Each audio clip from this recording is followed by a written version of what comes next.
New York City's mayoral primary race is coming to a head, but not without a major shakeup. In a stunning kumbaya moment, candidates Andrew Yang and Kathryn Garcia formed a late alliance, just 2 days out from the primary.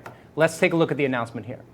Ranked choice voting, to me, is an opportunity for people to make their preferences known, be able to support multiple candidates. And anyone who's been getting any attention in this race knows that I am a huge Kathryn Garcia admirer and fan.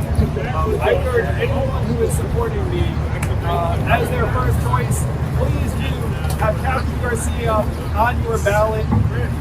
We need to make sure that candidates who are going to do the right thing for New Yorkers get into City Hall. The move drew swift blowback from Brooklyn Borough President Eric Adams, who blasted the Yang-Garcia coalition as voter suppression and as an attempt to disenfranchise black voters and steal the election. Now, new polling on the race shows that Eric Adams is still leading in the primary with 24% compared to Garcia's 17%, Maya Wiley's 15%, and Yang's 13%. Now, the poll also found that when ranked choice voting was applied, Adams defeated Garcia 56-44. Journalist and co-founder of Inquire More, Zaid Jilani, joins us now to discuss the state of the race. Thanks for being with us, Zaid. Yeah, great to be here. Zaid, so this is interesting. Now, we don't have proportional representation in the United States, but ranked choice voting for the first time in New York is doing some strange things. We've got some coalitions being built here. What do you think's behind this coalition here? Yeah, it's really interesting. I think that actually there was another poll that was just released this morning by Ipsos that also shows Adams in the lead.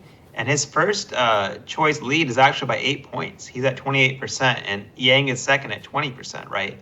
And Garcia is right behind Yang. So I think what we're seeing here between Yang and Garcia is actually an attempt to block Adams, right? And I think that Adams understands that he's coming into this as a front runner, but that ranked choice voting makes it unpredictable, right? If Yang and Garcia's voters are able to coalesce in a sort of de facto coalition where they're ranking each other first and second, they could conceivably block Adams. And I think that they came out with a very, I think, sort of histrionic and disproportionate statement over the weekend where they were accusing Yang and Garcia of voter suppression. I believe one of Adams' surrogates said that they're trying to steal the election. You know, it's almost Trump-style rhetoric. But I do think they feel threatened by this coalition, and these kind of coalitions, I think, in a ranked choice system where people are not picking just one candidate, but they're actually ranking them, you know, one through 7 or 8 or whatever, and then coming together as each one doesn't get a majority. I do think these kind of coalitions can change the race, and if Adams is going to lose, I think it's going to be because of something like this. But otherwise, I would say he is clearly the front runner. If I had to put money on it, I would guess that he would win, but. That's fascinating. Yang responded to the racism claims with this rebuttal. I would tell Eric Adams that I've been Asian my entire life. Yeah, I find this a little odd. We're in a Democratic primary here, and Kathryn Garcia and Andrew Yang come together. Andrew Yang is obviously an Asian American, as he very clearly stated there. And, the attempts are that this is an ethnicity-based voter suppression tactic. I don't think so. And I got to be honest, right? Like, I've been involved in many races where that does exist. I don't think this is one of them. I think it's like an enemy of an enemy is my friend. What do you think about that, Zaid? Yeah, I mean, earlier in this race, I don't know if people recall this, but I think a couple months ago or something, Yang had suggested that he would be happy to see Kathryn Garcia as a deputy mayor, right? I think they have been sort of de facto closing together in many different ways over the past few months. I think their campaigns are fairly friendly. You'll notice they don't really attack each other very much. I think a lot of people could have seen this coming, and I think Eric Adams should have been able to see it coming. He was, of course, open to do the exact same thing. He could have formed an alliance with another candidate like Scott Stringer, like Maya Wiley, but he failed to do that. And I think part of that is that Adams is known to have kind of a big ego and not necessarily play super well with other people. And I think this is largely how they're responding now to this kind of last-minute alliance, which I think is sort of, I would guess it is the best way to derail Eric Adams is if Yang and Garcia voters can kind of team up to make sure that on, second choice, third choice, they start getting those voters, because I don't think anyone's going to get a clear majority. So I do think ranked choice voting is going to play into this. And I think going to that familiar kind of Democratic claim of voter suppression, I mean, they normally use it against Republicans, right? So it's kind of positioning themselves into what Adams probably sees as safe territory. But I think the claim is being made in such sort of a, hyperbolic way There's certainly nothing wrong with candidates teaming up with each other. It happens in ranked choice systems all the time. Happened in San Francisco's mayoral race, actually, very similarly. So I think Adams should have been able to see this coming, and maybe he was underprepared, I think, for the possibility of this. Zaid, over the weekend, you actually said the purpose of racial categorization was to create a hierarchy where white folks are at the top, and now the sides are arguing they're not white because it would be so disadvantageous to be so.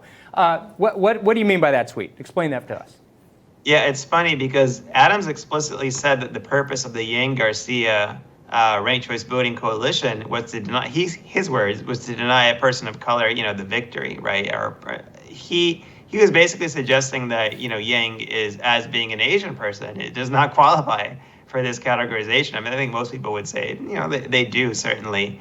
But it may also be a way for him to subtly say that, as an African-American candidate, he feels entitled to the victory, right? And there's always been, I think, some resentment against Asian Americans and vice versa between the communities. And I think that it may be a subtle way for him to kind of take that dig without explicitly saying it or explicitly saying something anti-Asian, right? He's crafting in kind of language that progressives find more acceptable.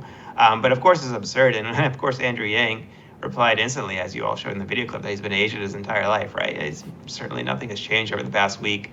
But it is the dynamics of this race. I think that it's expected that under 50% of the Democratic primary voters in New York City will be white. So actually, it's not necessarily an advantage to be white. And if there's one solid guess I can make about the race is that a white person will not win the Democratic primary. So it's not necessarily the best territory to be on in this particular race. And I think Adams knows that. Yeah, this reminds me of, if you're playing a board game and you can't win anymore, but you're playing with a group of people, but you can stop someone you don't like from winning, which is kind of the dynamic going on here. I liked ranked choice voting because I like giving more options to voters, but this it's not really a loophole because it's just part of the system, and people shouldn't complain about people playing the game as it's designed to be played. It's just, it's like sour grapes at that point. Sure. Yeah, it definitely is. And it'll be interesting to see at the end of this how this actually plays out in New York. And Zaid, I'm actually interested to hear your opinion on that because, we're kind of in this place where we don't know what the turnout's going to be. And I also wonder, whatever the turnout number is, how many ballots are going to be disqualified because people kind of fundamentally don't understand how to do this? Like, is that a real risk here? What do you think? Yeah, I think when they've done the very first ranked choice voting experiments in other cities, sometimes that ends up being the case. Someone will take a ballot and they'll just write the same candidate's name on every single, first, second, third, fourth, fifth, which means only the first one will end up counting. So we may end up seeing, unfortunately, some examples like that. I do think the city has made some efforts to educate people about how it works. They've been putting out promotional material, videos. I think the candidates themselves are talking about it. And it's probably a slightly more educated population, I think, in New York City versus some of the other places where they were trying this. So hopefully there won't be too many spoiled ballots or people who don't know how the system works. But it is one of those challenges when you're shifting over. This is the first city. I think this is the first citywide ranked choice voting election. I believe there was a primary earlier in some smaller race within New York City that used ranked choice voting, but this is the first citywide one. And I do think that, unfortunately, you will have voters who don't quite get how it works. But when you look at cities like Minneapolis or San Francisco that have been using it for a number of years, most people know how it works by then. So eventually, I think it'll be a good shift for the city. But I think you're right; it may cause some confusion at the beginning. Very interesting. Thanks so much for being with us, Zaid. We really appreciate it. Journalist Aaron Mate joins us next on Rising. Stick with us.